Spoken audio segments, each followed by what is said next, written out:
शुभ दोपहर प्रिय दर्शकों, मुझे सोल मार्च चैनल में आपका स्वागत करते हुए खुशी हो रही है। अलेक्जेंडर सुदरेव आपके साथ है और आज हम पीकेटीबी सोल मार्च के व्यक्तिगत हीटिंग पॉइंट में हैं। यहाँ हीटिंग उपकरण स्थापित किए जा रहे हैं। एक गड्ढा है। गर्म पानी की आपूर्ति मुख्य पाइपलाइन के माध्यम से शुरू की जाएगी। यहाँ पंप और प्लेट हीटिंग एक्सचेंजर्स के साथ वितरण बिंदु है। ये सभी उपकरण हमारी सुविधा में गर्म पानी की आपूर्ति करेंगे और हमें तत्काल कार्य करने की अनुमति देंगे। आज हम आपको उपकरणों की स्थापना की उप शूटिंग दिखाएंगे और निश्चित रूप से होने वाली अन्य घटनाओं के बारे में भी बात करेंगे। और जो मैं नोट करना चाहूँगा वह यह है कि स्थापना कार्य इमारत के बाहर और इमारत के अंदर दोनों जगह किए जा रहे हैं और परियोजना उस चरण में पहुंच गई है जब आप जो कुछ भी देख रहे हैं वह अब पूरी तरह से निर्माण नहीं है। ये पहले से ही परिष्करण और कमीशनिंग का काम है जो इंजीनियरिंग और तकनीकी उपकरण दोनों के साथ किया जा रहा है।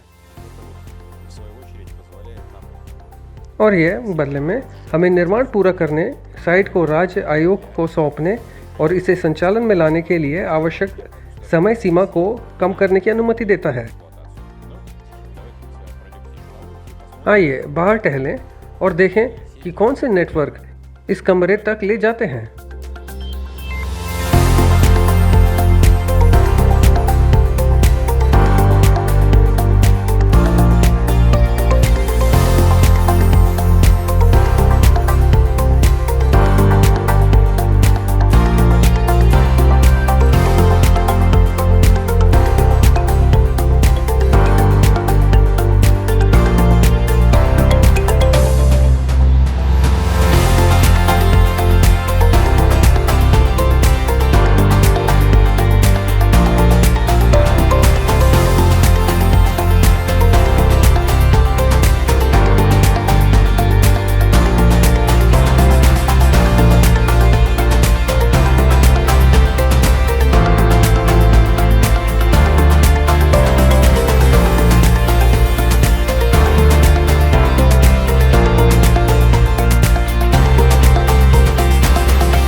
अब हम हीटिंग मेन की ओर बढ़ गए हैं जिसे हम आपको पहले से ही एक से अधिक बार दिखा चुके हैं। यहाँ हम बिछे हुए पाइप देखते हैं और यहाँ पाइपलाइन के जोड़ों को वेल्ड किया जाता है। रिसाव नियंत्रण प्रणाली भी जुड़ी होती है। आप यहाँ एक निश्चित तार देख सकते हैं।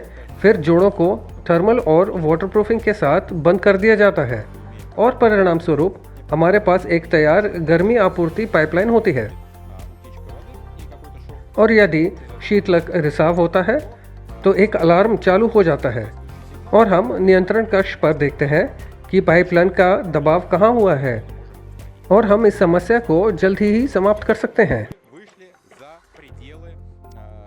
साथ ही हम पहले से ही इस तथ्य के बारे में बात कर चुके हैं कि हम सोल मार्च निर्माण स्थल से आगे बढ़ चुके हैं। आइए आगे बढ़े और देखें कि ये कैसे दिखता है।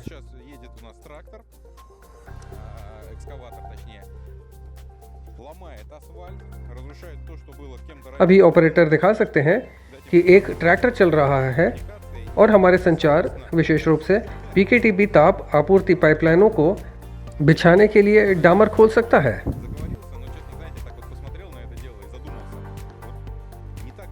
ये सब देखने के बाद मैंने सोचा, हाल ही में केवल एक नींव का गड्ढा था और अब एक बंद थर्मल सर्किट के साथ एक तैयार इमारत है और कोई भी ये कह सकता है कि उसी प्रकार की एक और इमारत के चारों ओर दबी हुई है और काम चल रहा है अपने पैमाने में। बस अद्भुत।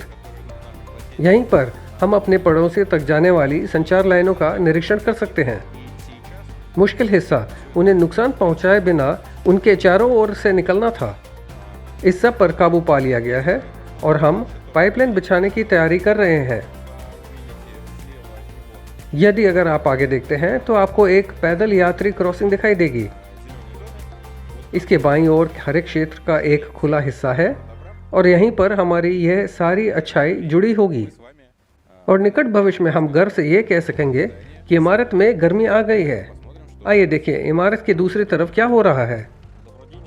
11 जुलाई 2023 को निर्मित बाहरी जल आपूर्ति नेटवर्क का नियंत्रण भूवैज्ञानिक सर्वेक्षण किया जा रहा है। अर्थात कनेक्टर को मॉस्को शहर की इंजीनियरिंग स्थलाकृतिक योजना में लागू करने के लिए निर्मित कक्ष में 110 मिलीमीटर के व्यास के साथ सोलमाश उत्पादन उद्यम से मोड़ दिया जाएगा। और अब हम आप में से कई लोगों के लिए पहले से ही परिचित रैंप पर चल रहे हैं, जहां ट्रकों की अनलोडिंग और लोडिंग की जाएगी। यहाँ हम एक काफ़ी सपाट ग्राउंड देख सकते हैं। इससे पहले रेत से भरा गया था, फिर मलबे से भरा गया था, और अब हम समझते हैं कि यह पूरा क्षेत्र पहले से ही डामर बिछाने के लिए तैयार है। इस प्रक्रिया को शुरू करने के लिए आपको और मुझे अग्रिम भुगतान करना होगा।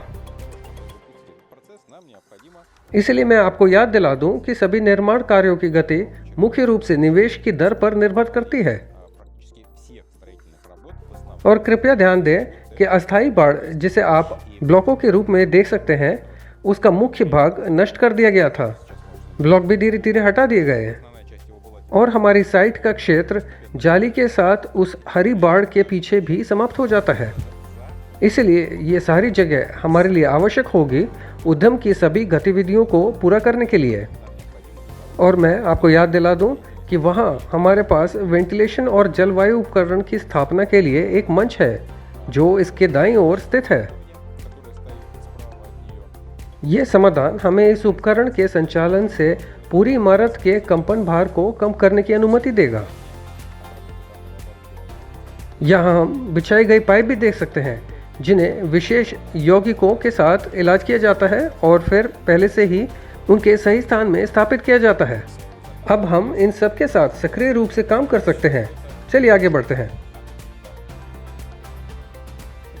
आप दाईं ओर जो खाई देख रहे हैं वे हमारे पिछले वीडियो की तुलना में लंबी होती जा रही है। मैं आपको याद दिला दूं कि यह बाहरी प्रकाश व्यवस्था बनाने के लिए हमारे संचार बिछाने के लिए एक खाई है, यानी लैंप पोस्ट के लिए।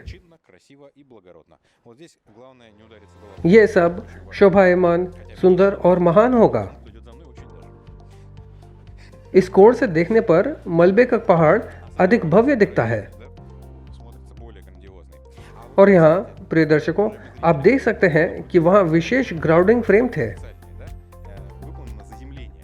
इस ग्राउंडिंग का एक भाग दिखाई दे रहा है। तथ्य यह है कि यह दफन है।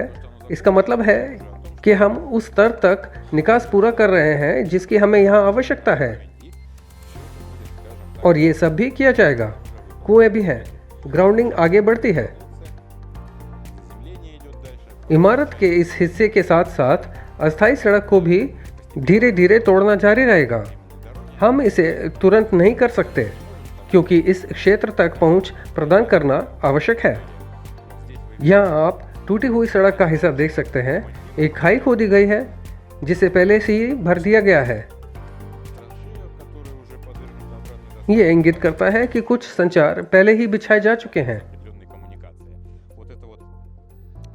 यह विस्तार किस लिए अज्ञात है, लेकिन मैं आपको विश्वास के साथ बता सकता हूं कि यहाँ कहीं ना कहीं लो वोल्टेज नेटवर्क का संचार है और पहले से ही एक इंटरनेट नेटवर्क है जो इमारत में काम करता है। और अब हम 21वीं सदी के लाभों का आनंद ले सकते हैं जो हमारे विशेषज्ञों के काम में मदद करेगी। आखिरकार हमें ये नली मिल गई। ये शौचालय के लिए केवल एक अस्थायी जल आपूर्ति है, लेकिन जल्द ही यहाँ पाइपें बिछाई जाएंगी और ये सब एक स्थायी योजना के तहत किया जाएगा और हम सभ्यता का लाभ लेना जारी रख सकेंगे। ध्यान दें, जहां हमारे ट्रांसफार्मर स्थित हैं, केबल प्रविष्टियां फिर से खाइयां पहले से ही खोदी जा चुकी हैं। ग्राउंडिंग भी भर दी जाएगी। केबल के साथ पहले से ही कॉइल है, इसलिए प्रक्रिया बहुत गंभीर होगी। हम थोड़ा आगे बढ़े और स्थानीय टीलों को देखा जो रेत के लिए एक अस्थायी गोदाम है। जिसे ले जाया जा रहा है, और जो पूरा हिस्सा हमने खोदा हुआ अवस्था में देखा, हमें रेत के साथ बैकफिलिंग करके समतल करना होगा। यहाँ हमें एक कैमरा दिखाई देता है जो काफ़ी समय से यहाँ मौजूद है। अब यह अपने अंतिम रूप में है, कुछ संबंध बनाए गए हैं। हम विघटित भू टेक्सटाइल को भी देखते हैं,